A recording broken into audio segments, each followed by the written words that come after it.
मराठी जनता हे आपल्या चॅनलचं नाव आहे मित्रांनो। हे नाव मी उगाचच आपल्या चॅनलला दिलेलं नाहीये। लहानपणापासून या मराठीला आपण माय म्हणतो। आपल्या अंगात मराठी आहे, आपल्या रक्तात ही मराठीच आहे। राजसाहेब ठाकरे आणि उद्धव साहेब ठाकरे आज मराठीसाठी एकत्र येत आहेत। मला असं वाटतं की काही अपवाद सोडले तर सगळ्याच मराठी जनतेला याचा आनंद आहे। आज मी आपल्या चॅनलवर हे बोलतोय कारण मी कोणत्या पक्षाचा नाहीये, मला राजकारणाशी काही एक घेणं देणं नाहीये। पण जिथे विषय मराठीचा येईल तिथे आम्ही सगळे मराठी एकत्र येणार म्हणजे येणारच।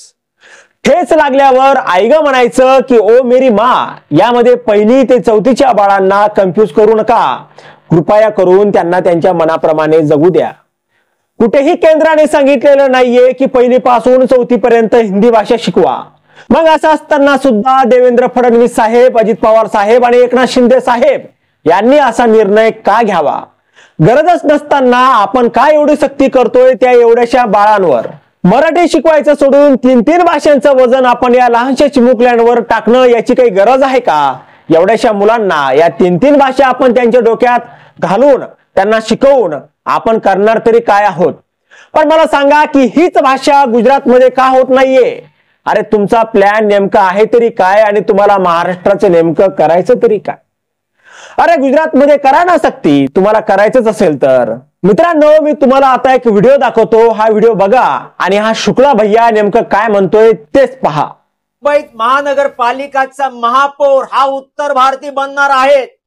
पहिल्यांदा हे घडणार आहेत। जे राजसाहेब ठाकरे उत्तर भारतीयवर मारहाण करतायत, जे हिंदी भाषेचा विरोध चाललाय आणि बीजेपीचे तमाशा बघतायत, त्यामुळे माझे उत्तर भारतीय विकास सेना सोबत येत आहेत। आम्ही उत्तर भारतीय प्रत्याशी 227 लढवू आणि आम्ही जिंकणार आहेत आणि उत्तर भारतीय इकडचा मेयर बनणार आहेत। आणि आम्ही ठामपणे बोलतोय की कुठलाही पक्ष उत्तर भारतीला सोबत घेऊन जाणार नाही। नुसता उत्तर भारतीय विकास सेना ही पक्ष उत्तर भारतीचं संरक्षण करणार आहे आणि आमच्या उत्तर भारतीय मेयर महापौर यावेळी नक्कीच आम्ही आणणार आहेत।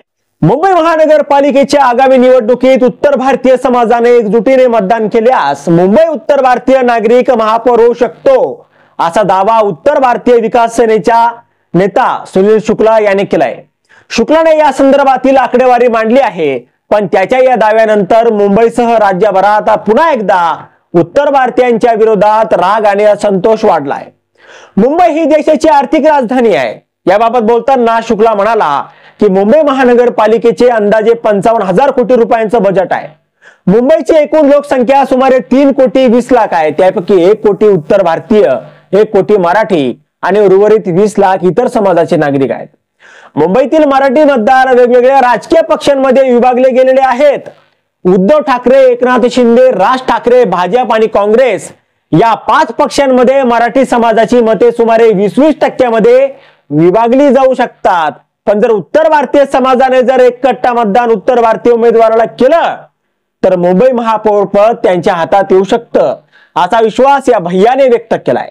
सुनील शुक्ला म्हणाला की आज उत्तर भारतीय मुंबईत वंचित आहे, पीडित आहेत। उत्तर भारतीयांना मारहाण करण्याच्या घटनांमध्ये वाढ झाली आहे, त्यामुळे आता मुंबईतील उत्तर भारतीयांनी एकत्र येण्याची वेळ आली आहे। 1 कोटी उत्तर भारतीयांमध्ये 10 पैकी केवळ 3 उत्तर भारतीयांनी जरी मतदान केलं तरी 30 लाख मतदान होतात आणि या 3% मतदानामुळेच मुंबईत उत्तर भारतीय विकास सेनेचा महापौर होणे शक्य आहे। त्यामुळे उत्तर भारतीय विकास सेना हा पर्याय तुमच्या समोर आहे। मुंबईतील आगामी महापालिका निवडणुकीत उत्तर भारतीय महापौर घडवण्याची हीच ती वेळ आहे। तसेच आपण स्वतः कुठलीही निवडणूक लढवणार नाहीत, मात्र मुंबईतील 227 पैकी प्रत्येक भागात उत्तर भारतीय उमेदवार उभे करणार असल्याचे शुक्ला यांनी म्हटलंय। तसेच तुमच्या मुलांचे भवितव्य सुरक्षित करायचं असेल आणि मुंबईतून बाहेर जायचं नसेल तर उत्तर भारतीय विकास सेनेला मतदान करा, हीच वेळ आहे उत्तर भारतीय महापौर बनवण्याची, असं आवाहनही या भैयाने केलंय। मुंबई उत्तर भारतीयांचे राजकीय गणित त्यांनी मांडले। मराठी समाजाची मतं उद्धव ठाकरे, एकनाथ शिंदे, राज ठाकरे, भाजप आणि काँग्रेस अशा 5 पक्षांमध्ये विभागली जातील। त्यामुळे प्रत्येक पक्षाला सरासरी 20% मत मिळाल्याचाही त्याचा महापौर होणार नाही, असं तो शुक्ला म्हणाला। आणि याच्या उलट जर उत्तर भारतीय विकास सेनेला केवळ 30% मतं मिळाली, म्हणजे 10 पैकी 3 मत, तरीही उत्तर भारतीय महापौर होऊ शकतो, असा विश्वासही या शुक्लाने व्यक्त केलाय। मुंबईचा महापौर आपलाच असेल, आपण ही निवडणूक जिंकू असं ठाम वक्तव्य करत त्याने आगामी निवडणुकीसाठी जोरदार तयारीचे संकेत सुद्धा दिलेले आहेत.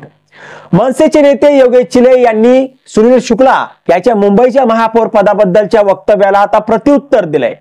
पहिली भाषा रूढ करायची, त्यानंतर राजकीय अस्तित्व दाखवायचं, त्याला आमचा विरोध आहे. सुनील शुक्ला याला गांभीर्याने घेण्याची अजिबात गरज नाहीये. सुनील शुक्लाला विधानसभेला फक्त 300 मतं मिळाली होती असं योगेश चिले म्हणाले. मराठी माणसाशिवाय दुसरा कोणी महापौर होणार नाही. मराठी माणसासाठी जो पक्ष उभा राहतो, जो पक्ष मराठीसाठी भांडतो, त्याच्या मागे मराठी माणसानं उभं राहावं. प्रादेशिक पक्षाचं बळ मराठी माणसानं वाढवण्याची गरज असल्याचे चिले म्हणाले. विधानसभेला 3.5 लाखांच्या मतदारसंघात या भैया शुक्लाला 300 मतं मिळाली आहेत. उत्तर भारतीय बिहारी माणसं सुनील शुक्ला याच्या मागे नसल्याचं चिले म्हणाले. आता यावर तुम्हाला काय वाटतं? तुमचं मत कमेंट बॉक्स मध्ये लिहायला अजिबात विसरू नका. आणि व्हिडिओ आवडला असेल तर जास्तीत जास्त शेअर करा. आणि आतापर्यंत मराठी जनता, आपण आपल्या या चॅनलला सबस्क्राईब जर केलेलं नसेल तर चॅनलला सबस्क्राईब करा.